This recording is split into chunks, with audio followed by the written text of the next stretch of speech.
नमस्कार। आज हम भारतीय इतिहास की एक ऐसी शख्सियत की बात करने वाले हैं जिनका नाम सुनते ही मतलब साहस और देशभक्ति की एक लहर सी दौड़ जाती है। झांसी की रानी लक्ष्मीबाई। जी हाँ, बिल्कुल। एक ऐसा नाम जो वीरता का पर्याय बन गया है। हमारे पास जो जानकारी है वो उनके कह सकते हैं असाधारण जीवन पर, उनके संघर्षों पर और हाँ, उनके अद्भुत युद्ध कौशल और उनकी जो विरासत है उस पर रोशनी डालती है। 19 नवंबर 1828 से 18 जून 1858 तक का उनका जीवन काल बहुत लंबा नहीं, पर पर भारतीय स्वतंत्रता संग्राम की कहानी में एक सुनहरे मगर हाँ, रक्त रंजित अध्याय जैसा। बहुत गहरा असर छोड़ा उन्होंने। तो आज हमारा इरादा है रानी लक्ष्मीबाई के जीवन के जो अहम पड़ाव हैं उनको थोड़ा खंगालना। कैसे काशी की वो लड़की मणिकर्णिका झांसी की रानी बनी, फिर कैसे उन्होंने उस वक्त की सबसे बड़ी ताकत मतलब ब्रिटिश साम्राज्य को सीधी चुनौती दे दी, ये जानना बहुत जरूरी है। और क्यों आज भी मतलब 150 साल से ज्यादा हो गए फिर भी वो करोड़ों लोगों के लिए प्रेरणा का स्रोत हैं। बिल्कुल, उनकी कहानी आज भी उतनी ही प्रासंगिक है। तो ये सिर्फ इतिहास का पाठ नहीं होने वाला है, ये हिम्मत की, आत्मसम्मान की और अपनी मिट्टी से मोहब्बत की एक कह सकते हैं बेमिसाल दास्तान है। तो चलिए शुरू करते हैं। जी बिल्कुल। कहानी शुरू होती है उनके बचपन से। नाम था मणिकर्णिका। घर में सब प्यार से मनु बुलाते थे। मनु, हाँ। जन्म हुआ 19 नवंबर 1828 को काशी में, वाराणसी। पिता थे मोरोपंत तांबे, पेशवा बाजीराव द्वितीय के दरबार में थे। माँ का नाम भागीरथी बाई। लेकिन दुखद बात यह है कि माँ का साथ बहुत जल्दी छूट गया। शायद 4 साल की ही थी मनु। हाँ, बहुत छोटी उम्र में, और शायद इसी वजह से उनकी जिंदगी ने एक अलग मोड़ लिया, है ना? बिल्कुल। पिता ने फिर उनका पालन पोषण पेशवा के दरबार के माहौल में किया, बिठूर में, और वहीं पर जहां दूसरी लड़कियां शायद गुड़ियों से खेलती होंगी। हाँ, या घर गृहस्थी के कामों में लगती होंगी। हाँ, मनु ने घोड़े की लगाम थाम ली, तलवार चलाना सीखा, तीरंदाजी सीखी, मतलब युद्ध कला की तालीम, वो भी बचपन में। ये बात ही अपने आप में असाधारण है उस जमाने के हिसाब से। लड़कियों के लिए ऐसी परवरिश मतलब बिल्कुल आम नहीं थी। नहीं, बिल्कुल नहीं। और शायद ये जो शुरुआती ट्रेनिंग थी, जी, यही अनजाने में उनके भविष्य की नींव रख रही थी। वो जो योद्धा और शासक की भूमिका उन्हें निभानी पड़ी, हाँ। उसकी तैयारी यहीं से शुरू हुई।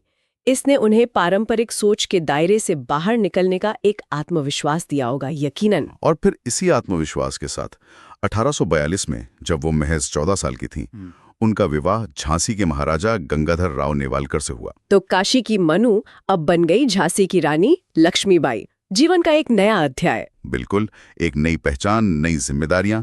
फिर रानी बनने के बाद उन्हें एक बेटा हुआ, लेकिन वो खुशी ज्यादा दिन टिक नहीं पाई। हाँ, ये बहुत दुखद था। कुछ ही महीनों में उस बच्चे की मृत्यु हो गई। किसी भी माँ के लिए ये बहुत बड़ा सदमा होता है। और फिर झांसी के उत्तराधिकार का सवाल भी खड़ा हो गया।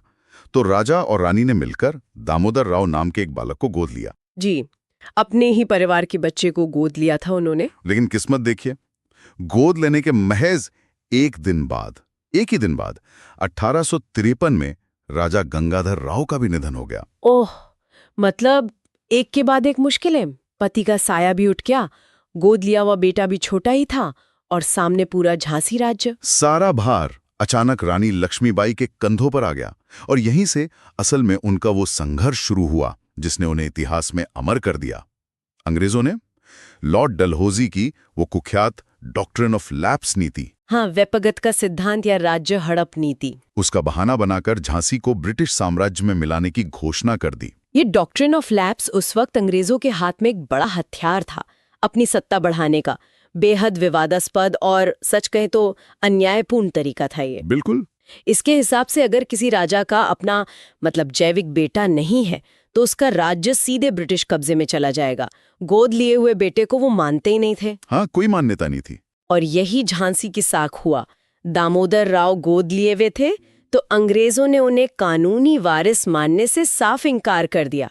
ये तो सीधे सीधे झांसी की संप्रभुता पर हमला था। अंग्रेजों को शायद लगा होगा कि एक युवा रानी है, विधवा है, आसानी से मान जाएंगी, झुक जाएंगी। हाँ, शायद यही सोचा होगा। लेकिन उनका सामना रानी लक्ष्मीबाई से था, और रानी का जवाब वो तो इतिहास में दर्ज है। उन्होंने गरज कर कहा था, मैं अपनी झांसी नहीं दूंगी। क्या बात है, ये सिर्फ चंद शब्द नहीं थे। नहीं, ये उनका फौलादी इरादा था। उनकी हिम्मत, अपनी मिट्टी के लिए उनका प्यार, सब कुछ था इस एक वाक्य में। बिल्कुल।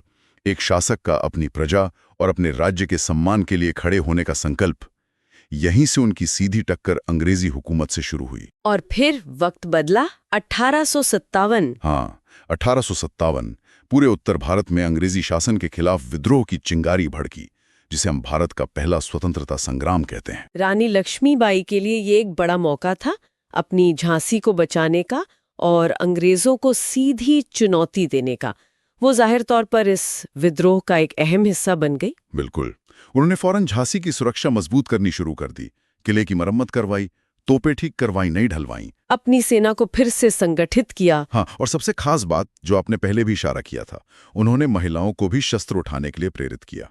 उनकी एक महिला सेना की टुकड़ी भी तैयार हुई। ये उनकी लीडरशिप क्वालिटी दिखाता है। उस समाज में महिलाओं को सेना में शामिल करना ये क्रांतिकारी कदम था। वो सिर्फ शासक नहीं थी, एक तरह से समाज सुधारक भी थी। उन्होंने झांसी को विद्रोह का एक मजबूत किला बना दिया था, लेकिन अंग्रेज कब तक चुप बैठते। हाँ, वो तो आना ही था। मार्च 1858 में जनरल ह्यू रोज, एक बड़ी ब्रिटिश सेना लेकर, उसने झांसी को घेर लिया। कई दिनों तक भयानक लड़ाई चली होगी। बहुत भयंकर युद्ध चला।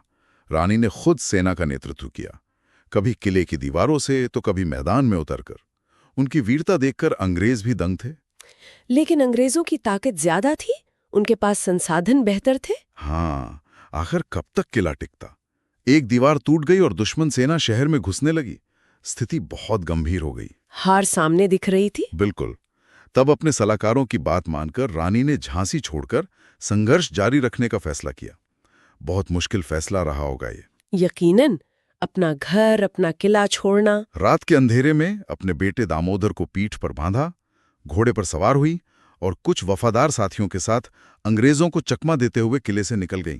ये जो दृश्य है ना, रानी पीठ पर बच्चा, हाथ में तलवार, दुश्मन को चीरती हुई निकल रही हैं, ये आज भी सोचकर रोंगटे खड़े हो जाते हैं। बिल्कुल। झांसी की ये लड़ाई और रानी का इस तरह बच निकलना 1857 की सबसे प्रेरणादायक घटनाओं में से एक है। ये सिर्फ एक रियासत की लड़ाई नहीं थी, ये ब्रिटिश ताकत को सीधी चुनौती थी। और उनका बच निकलना जरूरी भी था ताकि वो संघर्ष जारी रख सकें। हाँ, बिल्कुल। इससे उन्हें तात्या टोपे जैसे दूसरे नेताओं से जुड़ने का मौका मिला। विद्रोह की आग और भड़की। झांसी से निकलकर रानी पहुंची कालपी।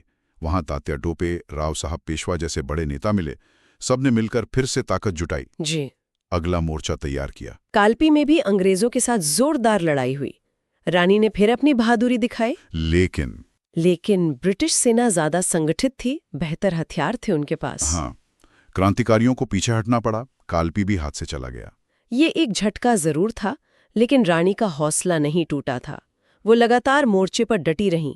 एक हार के बाद हिम्मत नहीं हारी उन्होंने। बिल्कुल नहीं। उनका लक्ष्य साफ था, अंग्रेजों का विरोध, आखिरी दम तक। और फिर आई उनकी जिंदगी की आखिरी लड़ाई, ग्वालियर में। हाँ, कालपी से हटने के बाद रानी, तात्या टोपे, राव साहब ने एक बहुत ही हिम्मत वाला प्लान बनाया, ग्वालियर के किले पर कब्जा करने का। ग्वालियर का किला बहुत महत्वपूर्ण था।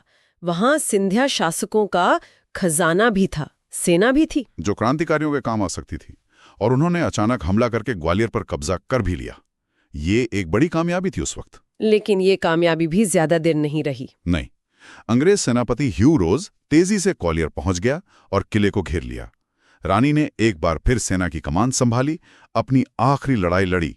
और 18 जून 1858 को ग्वालियर के पास कोटा की सराय के मैदान में लड़ते लड़ते वो वीरगति को प्राप्त हुई। सिर्फ 29 साल की उम्र में। महज 29 साल। सोचकर भी अजीब लगता है, इतनी कम उम्र में इतना बड़ा बलिदान। भारतीय स्वतंत्रता संग्राम के लिए ये बहुत बड़ी क्षति थी। लेकिन उनकी शहादत ने उन्हें हमेशा के लिए अमर कर दिया। बिल्कुल। उन्होंने मरते दम तक लड़कर दिखा दिया कि अपनी मिट्टी की आजादी और सम्मान के लिए कैसे जिया जाता है और कैसे मरा जाता है। उनका बलिदान प्रेरणा बन गया। अगर उनके युद्ध कौशल की बात करें तो वो भी कमाल का था।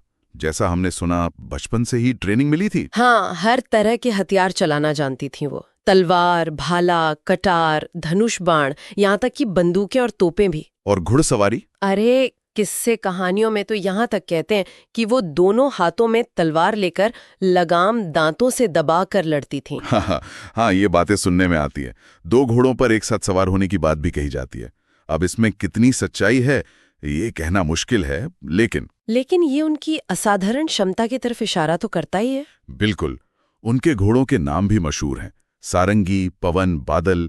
कहते हैं झांसी से निकलने में उनके घोड़े बादल का बड़ा हाथ था। ये युद्ध कौशल सिर्फ तकनीक नहीं थी, ये उनके मजबूत इरादे और निडर स्वभाव का सबूत था। जी हाँ, स्रोत बताते हैं कि वो बहुत साहसी थीं, दृढ़ निश्चयी थीं और न्यायप्रिय शासक भी थीं। अपनी प्रजा का बहुत ख्याल रखती थी। उन्होंने न सिर्फ एक महिला होते हुए उस समय की सोच को तोड़ा, बल्कि स्त्री शक्ति का एक ऐसा उदाहरण पेश किया जो आज भी उतना ही महत्वपूर्ण है। और मातृभूमि के लिए उनका प्रेम, वो सबसे ऊपर था। सब कुछ न्यौछावर कर दिया उन्होंने। और सबसे दिलचस्प बात यह है कि उनकी वीरता का लोहा उनके दुश्मन भी मानते थे। हाँ, ये बात खास है। जनरल ह्यू रोज, जिसने उनके खिलाफ आखिरी लड़ाइयां लड़ी, उसने भी अपनी रिपोर्ट में रानी लक्ष्मीबाई की तारीफ की।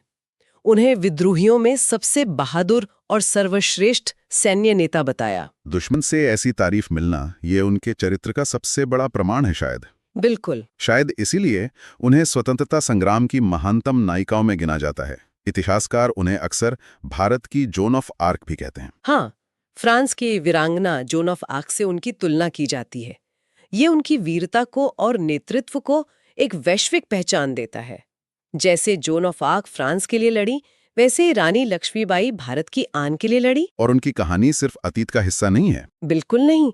आज भी वो साहस का, आत्मसम्मान का, अन्याय के खिलाफ लड़ने की हिम्मत का और देश प्रेम का प्रतीक है।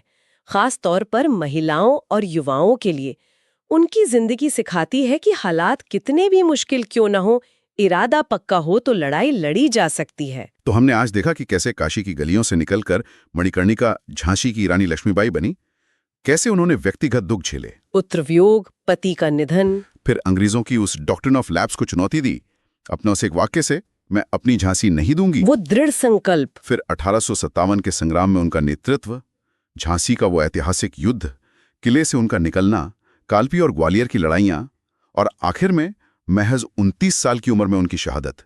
ये पूरी यात्रा एक अमर गाथा है। बिल्कुल। और ये सिर्फ तलवार और युद्ध की कहानी नहीं है, ये नेतृत्व की कहानी है, मुश्किल हालात में रणनीति बनाने की कहानी है और अपने उसूलों पर आखिर तक डटे रहने की कहानी है।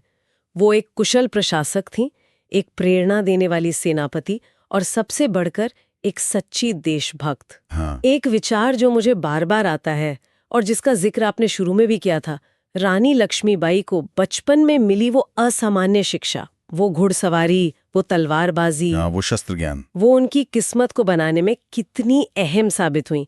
शायद उसी ने उन्हें वो ताकत दी, मानसिक भी और शारीरिक भी, जिसकी जरूरत उन्हें आगे पड़ी। ये हमें सोचने पर मजबूर करता है।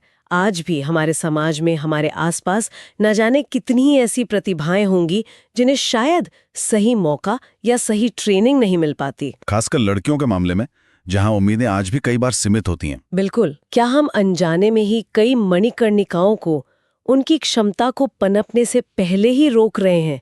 ये एक सवाल है जिस पर सोचना चाहिए। यकीनन सोचने वाली बात है। रानी लक्ष्मीबाई की कहानी और उनका जीवन हमेशा प्रेरित करता रहेगा, न सिर्फ उनकी बहादुरी के लिए, बल्कि उन सवालों के लिए भी जो वह आज भी हमारे सामने खड़े करती हैं।